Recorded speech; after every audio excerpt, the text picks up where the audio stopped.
Sekarang anak-anak mulai takut sama gubernur. Kalau nggak mau mandi, diliatin videonya. Kamu mandi nanti dibawa oleh Pak Gubernur.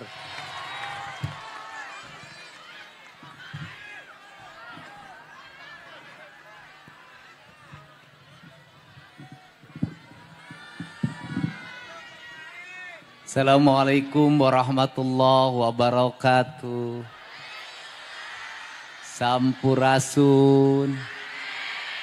Apa kabar? Sehat? Masih makan enggak? Punya beras enggak? Punya duit enggak? Punya utang enggak? Punya suami enggak? Ya Pak. Ya Pak. Bapak duduk dulu ya. Ini saya minta silaturahmi. Iya, duduk dulu biar sama yang lainnya ya. Terima kasih. Biar semuanya sama ya. Ya, saling menghargai karena ini acara bersama bukan acara perorangan. Ya. Hari ini lengkap sekali ya, ada Pak Bupati sama istrinya. Pak Bupati ini kalau sendiri gagah, banyak penggemarnya. Kalau ada istrinya tak berdaya. Lihat penari yang cantik-cantik tiba-tiba matanya merem sambil astagfirullahaladzim, astagfirullahaladzim, astagfirullahaladzim. Begitu istrinya noleh kanan, alhamdulillah. Ada Bu Kapolres favorit saya, Kapolres perempuan calon jenderal bentar lagi, tepuk tangan. Ada Pak Dandim, ada Ibu Ketua DPRD, ada Pak Kiai. Udah Pak Kiai, saya mah biasa. Mau dibilang bapak tiri, mau dibilang bapak orang, kagak ada urusan. Tetapi yang paling penting saya tahu orang Cirebon cinta sama saya luar biasa. Bahkan mencintai saya melebihi cinta terhadap suaminya. Hari ini banyak yang meninggalkan suaminya sambil Kang Dedi lope-lope. Sama suaminya nggak pernah dibilang lope-lope. Karena istrinya tahu semua, kasihan yang duduk di depan ini. Siang berjalan, malam berkeliling. Pagi tak ada yang menyiapkan nasi. Siang tak ada yang mengingatkan, malam tak ada yang mendekapi. Karena aku memang duda. Iya, janda di depan ya. Janda terdepan, perawan terbelakang. Ya kenapa? Saya selalu dari dulu bukan hari ini aja 10 tahun yang lalu saya masih sering silaturahmi sama wong Cirebon. Orang Cirebon ada masalah, saya pasang badan paling depan. Bener enggak? Bahkan barangkali ketika orang Cirebon ada yang enggak ada yang belain, anggota DPR diam, saya yang belain. Aku tak jadi apa-apa aja, aku mencintaimu dan membelamu. Apalagi aku sekedar seorang, apalagi aku jadi gubernur, akan urus ke seluruh kebutuhanmu.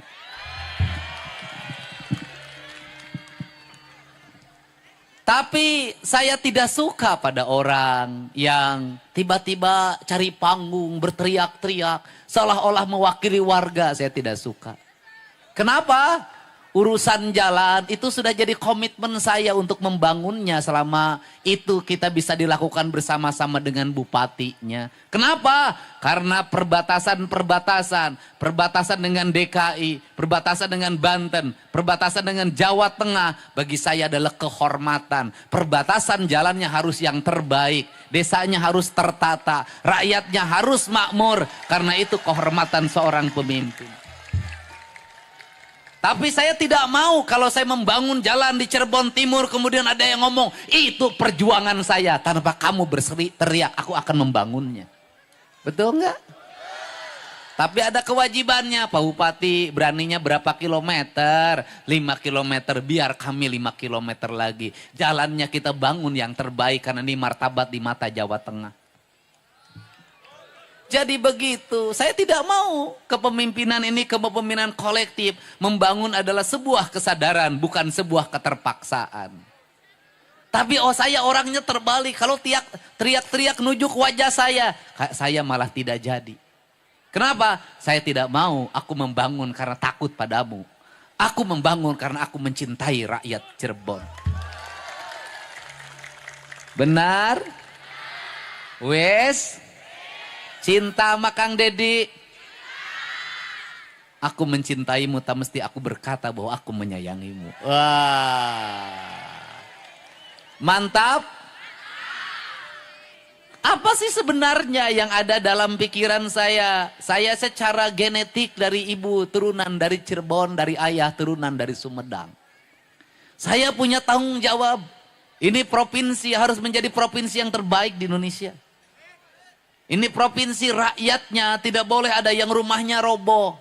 Ini provinsi tidak boleh ada rakyat yang tidak punya listrik. Ini provinsi tidak boleh ada rakyat yang lapar. Ini provinsi tidak boleh ada rakyat yang tidak sekolah. Ini provinsi tidak boleh ada rakyatnya yang sakit, yang tidak bisa diobati. Ini provinsi seluruh rakyatnya harus ada negara hadir mendampinginya dalam duka maupun suka. Itu esensi kepemimpinan saya. Tetapi rakyatnya juga harus bisa diurus. Benar nggak? Harus bisa diurus. Saya tadi meresmikan listrik. Saya nyalain lampu listrik yang rumahnya belum selesai. Kemudian anaknya berapa? 3. Rumahnya utang ke sini, utang ke sini. Terus apalagi 1 kamar 3 anak. Saya nanya berikutnya lagi, kamu mau nambah lagi enggak? Aku begitu mengkhawatirkanmu, rakyatku. Kenapa? 3 anak dalam 1 kamar. Bagaimana kalau kamu mau kukudaan? Apakah harus menunggu anakmu tidur lelap? Bagaimana ketika engkau kukudaan anaknya bangun? Kemudian matanya terbelalak sambil berteriak, ada hantu! Kemudian kudanya berhenti permainannya. Kemudian bertanya, ayah naon, ada apa anakku? Kata anaknya, tuh katanya sekarang hantunya tidak ada. Nggak boleh. Di Majalengka ada 1 petak rumah kontrakan. Penghuninya 13 orang, anaknya 11. Bapaknya tidak kerja, ibunya tidak kerja, anaknya yang jualan keliling. Saya tidak mau seperti itu. Habis itu lari lagi ayah doi, bapak saya mau MOP. Kenapa? Aduh sudah 7 anak saya. Aduh, tapi itu hebat budakna sarakola. Pada sekolah, bapak ini semangat ini dipaksa tidak. Kesadaran saya ingin rakyat Cirebon punya kesadaran. Bukan keinginan pemimpinnya, tapi kesadaran bahwa berat banyak anak itu harus sekolah. Bagaimana rumahnya, bagaimana nanti masa depannya. Banyak anak, banyak rezeki itu benar. Tapi mengatur kelahiran jauh lebih benar. Benar enggak? Iya. Saya tahu di sini banyak kamera. Karena kerengarala duit. Lumayan video Kang Dedi penontonnya banyak. Nanti ada esennya dapat 1 juta, 2 juta, 3 juta. Engkau mengambil gambar dari kerja keras orang lain. Tepuk tangan ya, nggak apa-apa sok neangan duit saya ujang. Nah, untuk itu Cirebon harus berubah. Baru jalan lagi, ada lagi yang nangis. Cerik di wae cing teh. Kenapa lagi ibu? Anak saya nabrak orang. Orangnya pakai motor, yang pakai motornya anak kecil. Sekarang bagaimana? Anak saya nggak punya duit untuk bayar rumah sakit. Aing teh anak sia anu pakai motor, aing nu mayar aing. Itulah rakyat. Apa masalahnya? Hei orang Cirebon, bocah-bocah cilik. Ibumu susah, bapakmu susah, cari duit susah. Udah jangan dulu motor-motoran. Sudah. Udah jangan dulu motor-motoran. Anda mengikuti peradaban mana? Hanya di Indonesia anak kecil motor-motoran. Hanya di Indonesia anak kecil main HP. Hanya di Indonesia anak kecil minum ciu. Hanya di Indonesia anak kecil makan eksimer. Hanya di Indonesia anak kecil ngelem. Hanya Indonesia anak kecil minum komik 15 biji sekali minum. Hanya di Indonesia yang mengaku beragama Islam. Bener nggak? Mau maju tidak? Rubah perilaku buruk. Anak kecil jangan dulu main HP. Anak kecil jangan main motor. Bocah cilik tinggal di rumah. Bantu ibumu ke sawah. Bantu ibumu ke ladang. Bantu ibumu ke kebun. Pelihara domba. Pelihara sapi. Pelihara ayam. Tumbuhilah jadi entertainment baru. Pelihara laut. Jadilah nelayan yang hebat. Jadilah petani yang kuat. Jadilah pengusaha yang kokoh. Jadilah politisi yang handal. Engkau adalah harapan bangsa. Jangan kayak sekarang. Nggak akan maju. Kenapa? Saya ini tiap hari Bu bayarin orang di rumah sakit. Tiap hari. Satu. Bapak. Opo. Istri saya di rumah sakit. Kenapa? Melahirkan. Hamilnya sama siapa? Ya sama saya. Terus kenapa giliran menghamili engkau tidak pernah memberitahu padaku? Tapi giliran melahirkan engkau memberitahukan padaku. Adapah gerangan adindaku? Harus disesar Pak. Berapa biayanya? 25 juta. Kalau berani menghamili harus berani menjamin kelahiran. Itu tanggung jawab laki-laki. Kenapa? Engkau berikrar di hadapan calon mertuamu hari ini. Kau akan menikahi dia, akan menafkahi dia. Itu sumpahmu. Kalau biaya melahirkan saja kamu tidak bisa membiayai, kamu dosa di hadapan sumpah itu. Iya kan? Bener enggak? Selesai itu. Besoknya datang lagi bapak. Apalagi anak saya ditahan polisi. Kenapa? Membacok temennya. Di mana sekolahnya? STM kelas 1. Masalahnya apa? Iya temennya di rumah sakit harus dibayar 15 juta. Anak kamu yang bacok, aku yang harus bayar. Ini keadaan Pak. Ini tiap hari. Tadi saya ditelepon lagi, Pak Dedi tolong saya. Bawa anak saya ke barak TNI. Masalahnya apa lagi? Dia nyuri emas saya 100 gram. SMP Pak. Kenapa ini terjadi? Masalahnya apa? Orang tua hari ini tak sanggup lagi menghadapi anaknya. Kenapa ini terjadi? Dibiarkan sejak kecil, diikuti keinginannya, makin gede makin susah diarahkannya. Sekarang orang tua nggak boleh lagi takut sama anak-anaknya. Kalau anaknya bangkang, anaknya melawan, laporkan ke gubernur, kita bawa ke kantor polisi, kita bawa ke barak TNI. Setuju nggak? Udahlah Pak. Ini anak kecil Pak Dedi. Harus diperhatikan kebebasannya. Kebebasannya bacok orang pakai parang. Bener nggak? Di Cirebon banyak nggak? Di Cirebon banyak nggak? Banyak. Muang, muang. Motorna teu mayar pajak. Knalpotna brong, huang, huang. Indungna keur kieu. Bener nggak? Harus dirubah nggak? Harus diperbaiki nggak? Harus diarahkan tidak? Pemimpinnya harus tegas tidak? Sekarang anak-anak mulai takut sama gubernur. Kalau nggak mau mandi diliatin videonya. Kamu mandi nanti dibawa oleh Pak Gubernur. Kamu makan nanti dibawa oleh Pak Gubernur. Kamu segera sekolah nanti dibawa oleh Pak Gubernur. Pak Gubernur hadir untuk nakutin anak-anaknya disuruh sekolah. Tapi efektif. Kenapa? Insya Allah nanti anak-anaknya tumbuh dengan baik. Tetapi ibunya juga harus ngasih contoh yang baik pada anak-anaknya. Hei anak-anakku jangan main HP. Ibunya juga jangan main HP.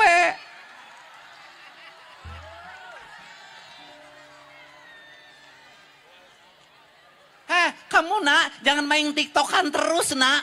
Jangan main tiktokan. Kasih contoh pada anaknya. Anak itu tergantung didikan ibunya. Perilaku ibunya akan menjadi contoh bagi anak-anaknya.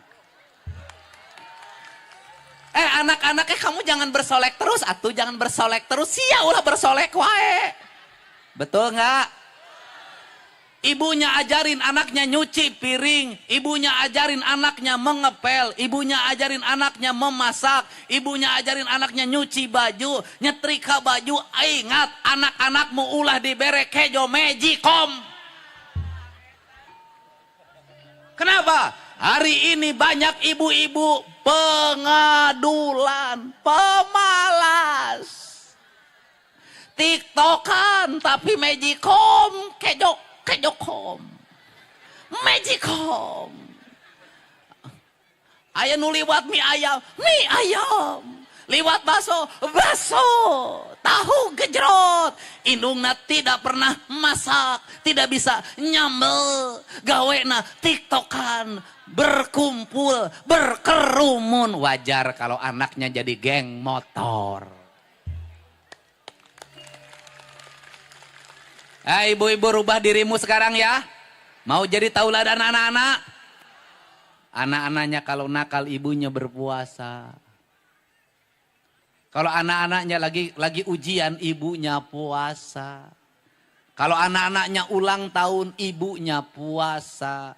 Kalau anak-anaknya sakit ibunya puasa. Berilah masakan yang baik bagi anak-anaknya. Karena masakan yang dibuat ibunya adalah doa bagi anak-anaknya. Maka saya meminta dalam surat edaran saya. Hei kaum ibu Jawa Barat. Sebelum nanti pemberlakuan makan bergizi gratis. Dari sekarang ke sekolah gak usah dikasih uang jajan anaknya. Kasihlah bekal yang cukup dalam bentuk makanan yang engkau buat. Karena dalam setiap butir nasi yang engkau buatkan, di situ ada doa yang tembus ke langit, doa keikhlasan seorang ibu pada anak-anaknya.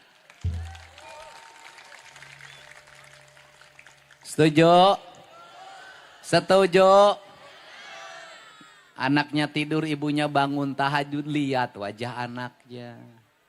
Nah, wajahmu begitu mencerminkan wajah yang suci. Di malam ini aku berdoa bagi kebaikan dan masa depanmu. Itu caranya. Kalau nyuruh anak tidur jam 8, ibunya tidur jam 8. Jangan begini ngomongnya. Hayo cepet tidur kalian semua. Cepet tidur kalian semua. Cepet tidur kalian semua. Molor si indungna. Benar gak? Mari kita lakukan perubahan. Kenapa? Tokoh-tokoh besar yang hadir hari ini. Itu doa ibu-ibunya yang dulu dipanjatkan. Buka Polres doa dari ibunya. Pak Dandim doa ibunya. Pak Bupati doa ibunya. Ketua DPRD doa dari ibunya. Doa ibu yang tembus pada langit akan mengantarkan anak pada puncak keberhasilan hidupnya. Jadi kalau hari ini banyak anak nakal, kaum ibu segera introspeksi. Jangan-jangan ibunya tidak jadi tauladan bagi anak-anaknya. Jangan-jangan bapaknya tidak jadi tauladan bagi anak-anaknya. Jadilah kita tauladan bagi anak-anak kita agar anak kita tumbuh dengan baik. Setuju nggak? Setuju studi banding dihilangkan? Memberatkan enggak piknik? Berat enggak? Wisuda memberatkan enggak? Sekarang dibebasin agak turun nggak? Turun. Nanti jajan siswanya juga dikurangin. Ganti gerakan menabung. Anak-anak kita tumbuh dengan baik. Kembali ke peternakan, perikanan, kelautan, pertanian, industri kreatif. Agar anak-anak kita tumbuh bisa mengalahkan anak-anak Tiongkok yang didik hebat oleh orang tuanya. Oke. Betul tidak? Cirebon insya Allah ke depan jalannya pada bagus. Nanti saya kerjasama sama bupatinya untuk membangun jalan-jalan yang bagus. Nanti sekolah-sekolahnya terutama SMA yang kewajiban provinsi satu sekolah satu toilet. Anak-anak sekolahnya akan tegas.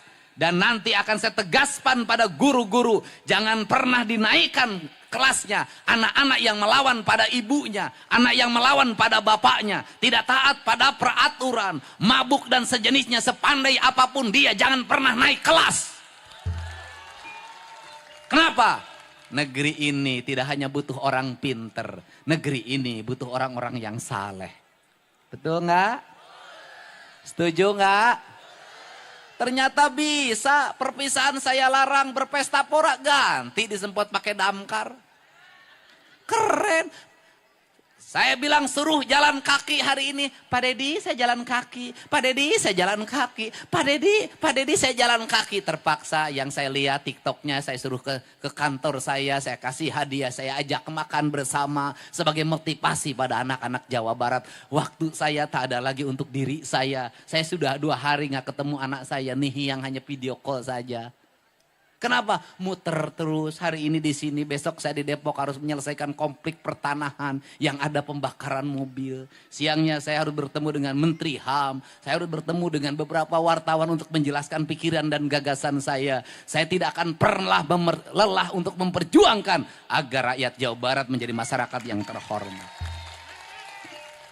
Dan saya juga merasa bangga hari ini. Kenapa? Rakyat sangat mendukung kebijakan-kebijakan pemimpinnya. Untuk itu saya ngajak sama Pak Bupati. Kalau gubernur memperlihatkan anggaran provinsi pada rakyatnya melalui YouTube-nya, Pak Bupati nanti juga lihatin anggaran anggaran Kabupaten Cirebon pada rakyatnya. Bupati jelasin, nih anggaran rumah tangga bupati sekian, nih anggaran dinas ini sekian, nih anggaran jalan sekian. Ini yang dikasih bantuan namanya ini. Saya sudah tahu kalau rakyat sudah percaya dia akan membela kita sampai kapanpun. Tapi jangan pernah kecewakan dia. Aduh.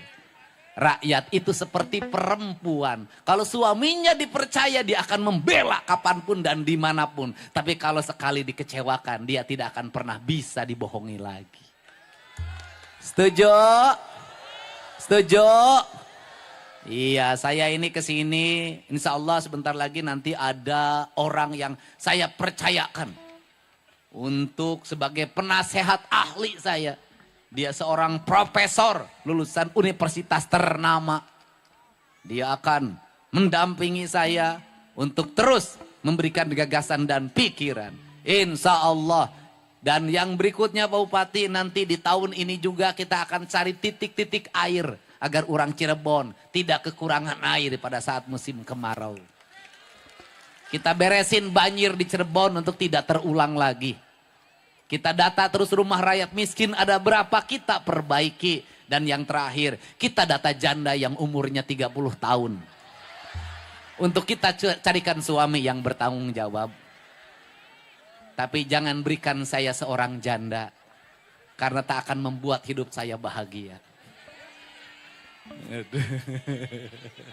Saya cukup begini sajalah jadi duda karena hidup saya merdeka.